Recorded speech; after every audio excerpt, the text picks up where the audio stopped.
I wrote down done, but I don't know what done means. These are not copies. Oh, here's Cynthia Rosa. Look. This is the insanity. This is why, Carmel, we can't throw a fucking piece of shitty people. We can't throw anything out. Anything. Here's the letter. And here's the copies. Only 100 copies I have. If I had sat to write this myself, I would blush.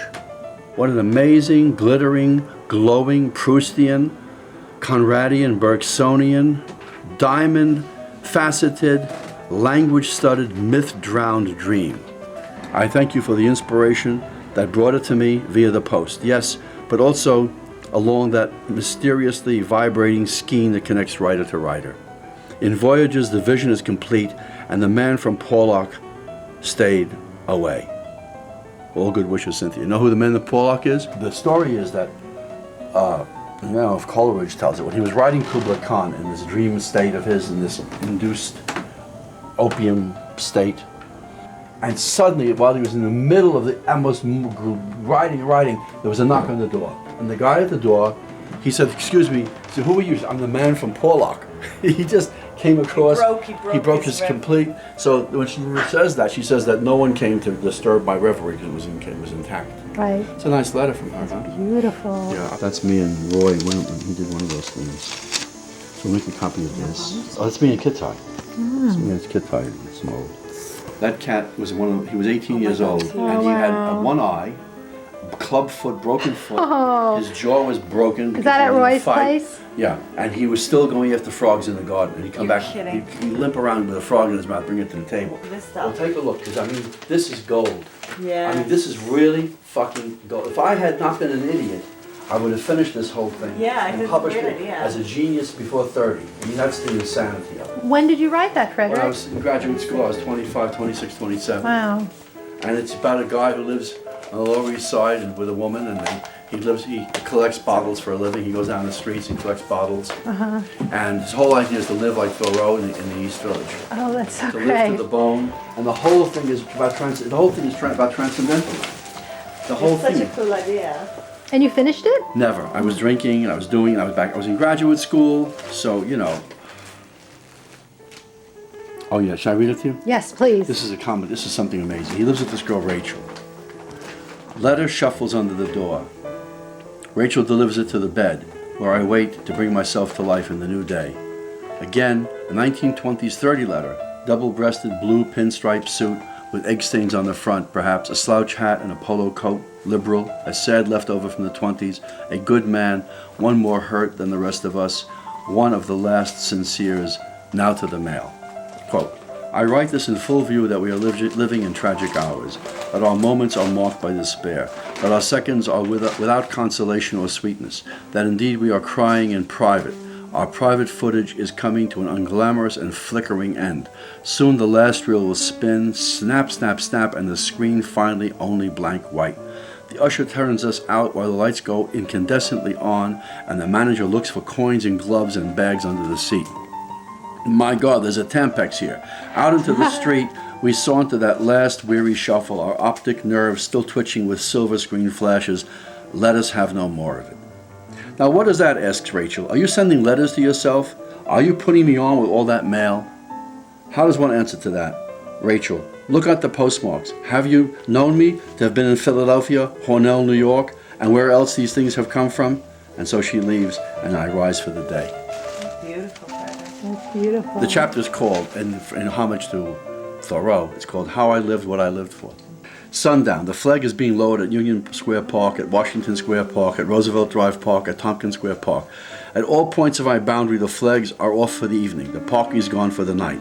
Now I begin my bottle collecting, back to the turf. A kiss for Rachel, a face uplifted and lips puckered, eyelids fluttering down, and then taking of my meal, army surplus khaki-colored canvas cover with metal-top water canteen, 2 hunks of 3-day-old Wisconsin cheddar cheese, an onion, half a loaf of white bread. Remember how Thoreau always lists all these lists, like what he has to eat, has his beans and stuff. Exactly. Several oatmeal cookies and a thermos filled with cold chocolate milk.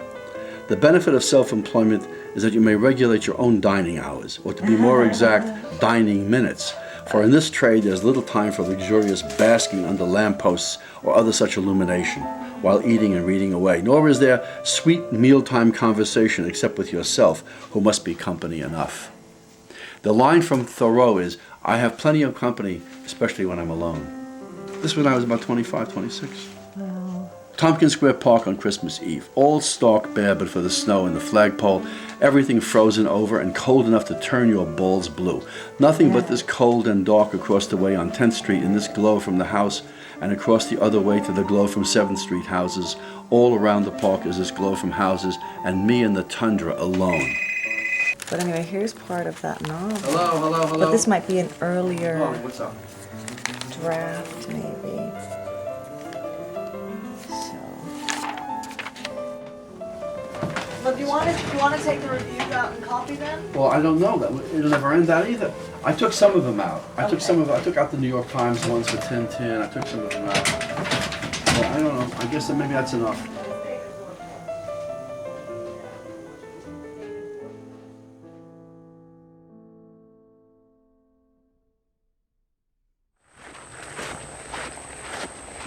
I don't see any where they are today. I have no clue.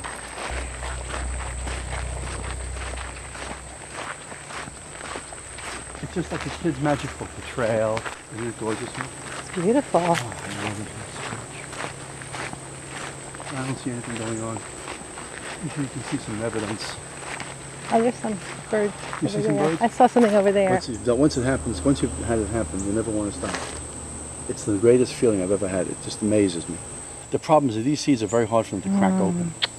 That's why the other ones are so much nicer. I see one trying to crack it open. Here he comes. Here he comes.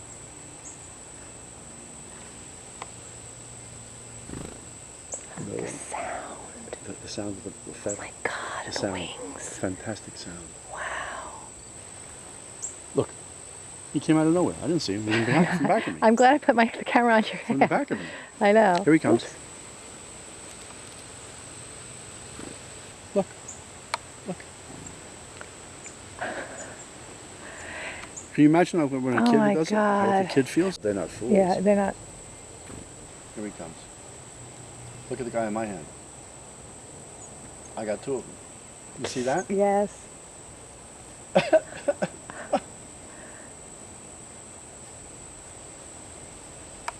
He's really working it. Millie, it's so touching. They fly right over your head. I love Isn't it. it just touching? Isn't it just beyond words how beautiful it is? Oh, here comes a guy. I see a guy. No, here they come. Here they come. Here they come. Huh. He's in your hand. That was so cute. Wasn't that great? That was great. Wasn't that fun? A guy? They're all beautiful. I love them. Oh. All right, sweetie. Let's go.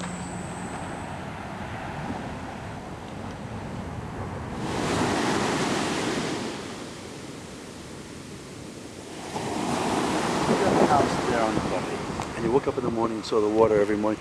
Think of lives and lives. Think of how people live and how people live such gracious lives and have no pain of that kind. Maybe death, suffering, Yeah. disease, but you know, it's extraordinary. Wow.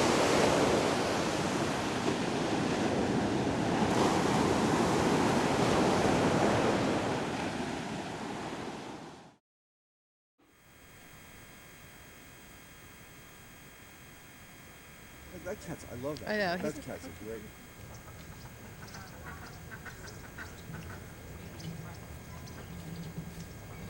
That's from Hamlet. She said I didn't read. She's 11? She said 11 miles, didn't she? No, that was for That was getting to go down from to there here. to there.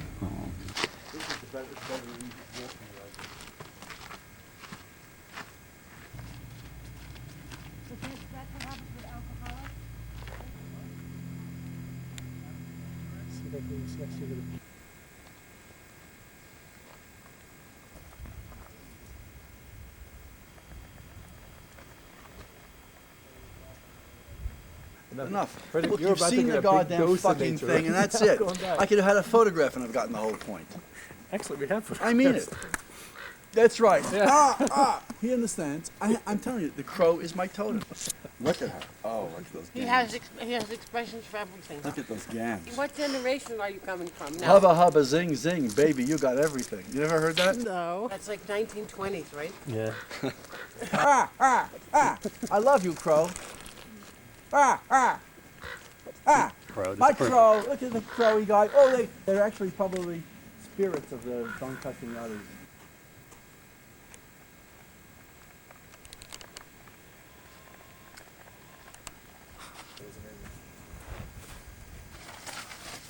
Frederic? Seymour.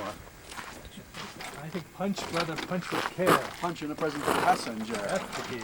Frederic, we made it. We made it. Make it elegant, clean, very protected.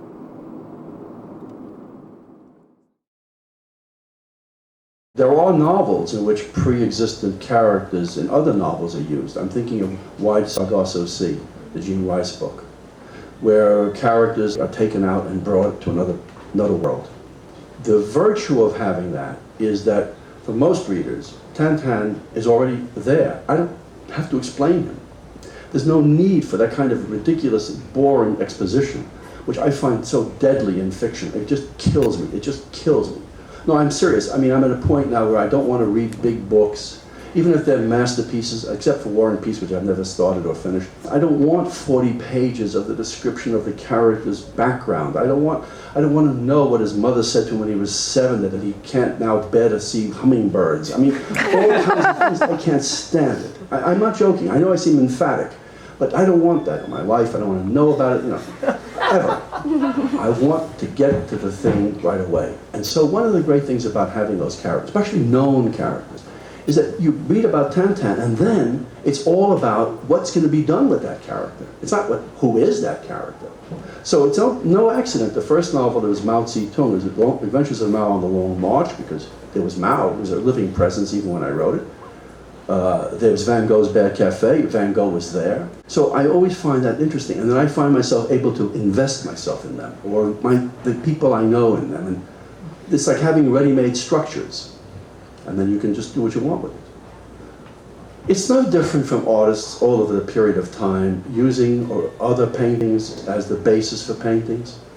Of Cézanne thinking of Poussin, of Roy Lichtenstein thinking of Picasso. I mean, you see the painting, you know the structure, and now you want to reinvent it in some way. It's a game in a way. And that doesn't mean you can't make a work as good as or comparable to the original. What's lacking is the original format, but it can be beautiful. The aim of painting, I should put it another way. The aim of writing, I don't know what the aim of writing is. So I'll stop. Thank you very, very much.